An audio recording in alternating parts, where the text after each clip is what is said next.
All India Congress committee દ્વારા ગુરુવારે ગુજરાતના 11 જિલ્લાના નવા પ્રમુખોના નામની યાદી જાહેર કરવામાં આવી હતી। આ યાદીમાં મોરબી જિલ્લા કોંગ્રેસના પ્રમુખ તરીકે કિશોર ચીખલિયાના નામની જાહેરાત કરવામાં આવી છે। કિશોર ચીખલિયાના નામના જાહેર થતાની સાથે જ જિલ્લા કોંગ્રેસમાં વિરોધનો વંટોળ શરૂ થયો છે। અત્યાર સુધી જિલ્લા કોંગ્રેસનું સુકાન સંભાળતા જયંતિભાઈ પટેલ દ્વારા તેમના સમર્થકોની સાથે કોંગ્રેસના આ નિર્ણયનો વિરોધ કર્યો હતો અને તેઓએ આક્ષેપ કર્યો હતો કે પક્ષના મોવડી મંડળ દ્વારા કિશોર ચીખલિયાને પ્રમુખ તરીકે નામ જાહેર કર્યું તેનાથી વફાદાર કાર્યકરો અને આગેવાનોને દુઃખ થયું છે। કિશોર ચીખલિયા દ્વારા અગાઉ પંચાયતમાં 2 વખત બળવાખોરી કરી કારોબારી સમિતિના ચેરમેન તેમજ પંચાયતના પ્રમુખ બન્યા હતા। આ ઉપરાંત પેટા ચૂંટણીમાં પણ તેઓએ બળવો કરતા 4000 મતથી કોંગ્રેસને હારનો સામનો કરવો પડ્યો હતો। આ ઉપરાંત તેઓ ભાજપમાં ભળી જતા ગત વિધાનસભા ચૂંટણીમાં કોંગ્રેસને નુકસાન પહોંચાડવાનું કામ કર્યું હતું। હાલ તેમના પત્ની ભાજપમાંથી જિલ્લા પંચાયતના સદસ્ય હોય અને કોંગ્રેસની અલગ અલગ કમિટીમાં પણ તેઓને સમાવવામાં આવ્યા છે। ત્યારે કિશોરભાઈ ચીખલિયાના કોંગ્રેસ પ્રમુખ બનવાથી પક્ષને ફાયદો થવાના બદલે નુકસાન થશે। જયંતિભાઈ દ્વારા પક્ષના 2 મોટા આગેવાનો પર પણ આક્ષેપ કરવામાં આવ્યા હતા। તેઓએ જણાવ્યું હતું કે પૂર્વ ધારાસભ્ય લલિત કગથરા અને મોહમ્મદ પીરજાદા દ્વારા પક્ષને તોડવાનું કામ કરવામાં આવી રહ્યું છે। આ બંને આગેવાનોએ 2022ની ચૂંટણી પછી ક્યારેય પક્ષની બેઠકમાં ભાગ લીધો નથી।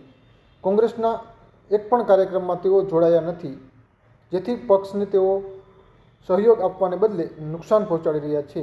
અગાઉ તેમના દ્વારા કિશોરભાઈને પ્રમુખ બનાવવા અંગે દબાણ કરવામાં આવ્યું હતું।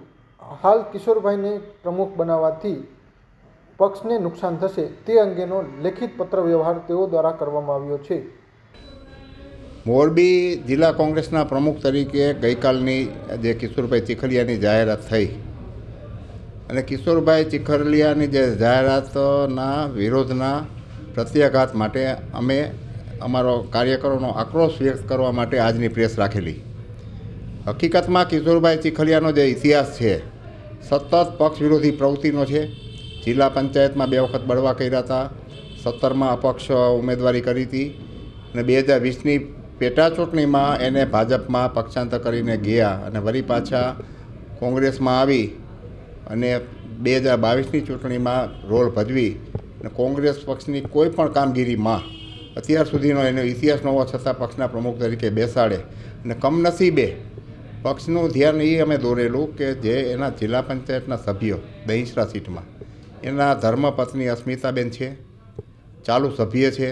ચાલુ જ સામાન્ય સભામાં એને 2 કમિટીમાં નિમણૂક આપવામાં આવી ભાજપ તરફથી અને એના પતિ તરીકે કિશોરભાઈ ચીખલિયાને જે પાછું જિલ્લા કોંગ્રેસનું પ્રમુખ પદ દઈ દેવું, આ કોઈ પણ હિસાબે વફાદાર કાર્યકરો સ્વીકૃત ન રહીએ એનો અમે માટે આ બધી વાત કરવા માટે બોલાવ્યા હતા।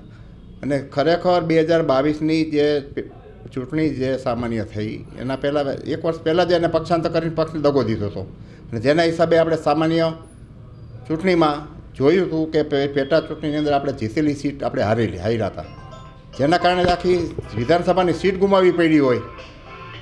આ હિસાબે અમારે આનો નિમણૂકનો કોઈ પણ હિસાબે અમે સ્વીકાર્ય નથી અને 2022ની સામાન્ય ચૂંટણી પહેલાં માજી ધારાસભ્ય જાવેદ પીરજાદા, માજી ધારાસભ્ય લલિતભાઈ કગથરાએ કોઈ પણ હિસાબે આને પક્ષમાં લાવી અને પક્ષનું વાતાવરણ વેરવિખેર કરવા માટેની જે ભૂમિકા ભજવી અને ત્યાર પછી 22ની ચૂંટણી પતી અને આજે જ્યારે ગઈકાલે મારું પ્રમુખનું પદનું જે જાહેરાત થઈ કિશોરભાઈની, ત્યાં સુધીના અમારા જિલ્લા કોંગ્રેસના કોઈ પણ કાર્યક્રમોમાં કે પક્ષના કોઈ પણ કાર્યક્રમોમાં આ લોકોની ક્યારેય ઉપસ્થિતિ હોય અને પક્ષને માર્ગદર્શન આપ્યું હોય એવી પણ ક્યારેય ઘટના બની નથી।